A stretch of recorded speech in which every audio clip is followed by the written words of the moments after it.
भाषा, लिपि, बोली और व्याकरण। बच्चों, पिछली कक्षा में आपने पढ़ा कि भाषा क्या है। आइए इसे फिर से दोहराते हैं।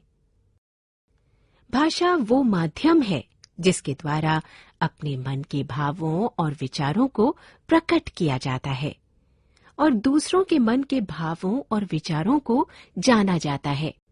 इस तरह भाषा भावों और विचारों के आदान प्रदान का साधन होती है। बच्चों, क्या भाषा केवल बोली जाती है? नहीं, भाषा बोलने के साथ साथ लिखी, पढ़ी तथा सुनी भी जाती है। इन सब के आधार पर भाषा के दो रूप होते हैं। भाषा के रूप: मौखिक रूप, लिखित रूप। जब आप अपने मित्रों से कक्षा में या घर परिवार में किसी से बातचीत करते हैं या मोबाइल पर बात करते हैं, तब आप भाषा के मौखिक रूप का प्रयोग करते हैं। अतः जब मनुष्य केवल बोलकर या सुनकर अपने भावों को अभिव्यक्त करता है तो उसे मौखिक भाषा कहते हैं। लिखित भाषा: बच्चों, ये चित्र देखकर आपको क्या समझ आ रहा है? यही ना कि छात्र लिखकर परीक्षा दे रहे हैं, यानी कि छात्र परीक्षा भवन में भाषा के लिखित रूप का प्रयोग कर रहे हैं। जब मनुष्य लिखकर या पढ़कर अपने भावों और विचारों को अभिव्यक्त करता है तो उसे लिखित भाषा कहते हैं। आइए बच्चों, अब हम हिंदी और अन्य भारतीय भाषाओं के बारे में चर्चा करते हैं। हिंदी और अन्य भारतीय भाषाएं: हिंदी भारत की राष्ट्रभाषा है। इसे देश के हर क्षेत्र में बोला तथा समझा जाता है। बच्चों, बताइए हिंदी दिवस कब और क्यों मनाया जाता है?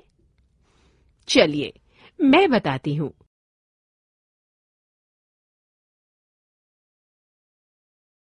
हिंदी दिवस प्रत्येक वर्ष 14 सितंबर को मनाया जाता है, क्योंकि 14 सितंबर 1949 को हिंदी को भारतीय संघ की राजभाषा घोषित किया गया था।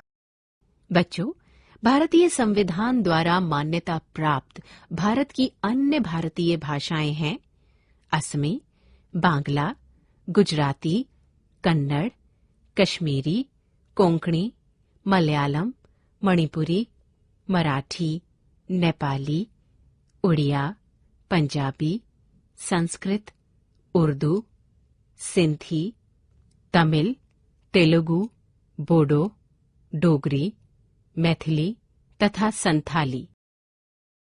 लिपि: बच्चों, भाषा के लिखित रूप के लिए कुछ चिन्ह बनाए गए हैं। उनके माध्यम से भाषा लिखी जाती है। इसे लिपि कहते हैं, यानी भाषा के लिखने के ढंग को लिपि कहा जाता है।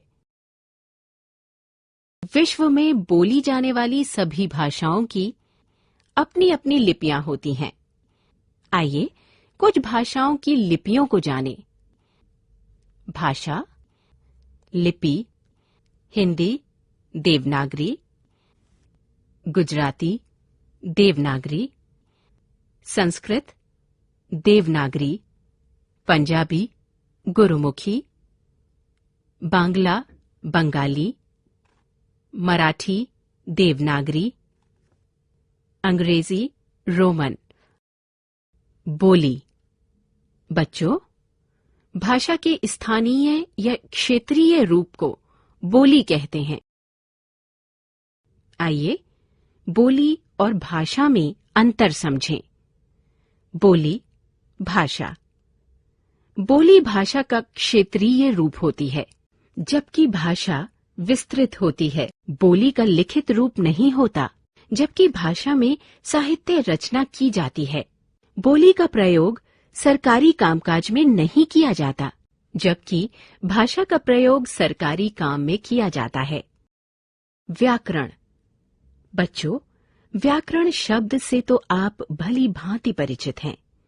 भाषा और व्याकरण का आपस में गहरा संबंध होता है। व्याकरण हमें भाषा के शुद्ध रूप का ज्ञान कराता है।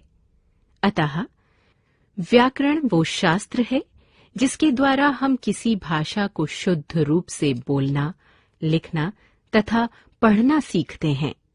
जैसे रीना उधर जा रहा है।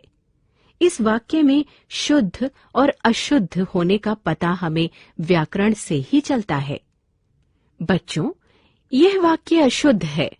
इसका शुद्ध रूप है रीना उधर जा रही है।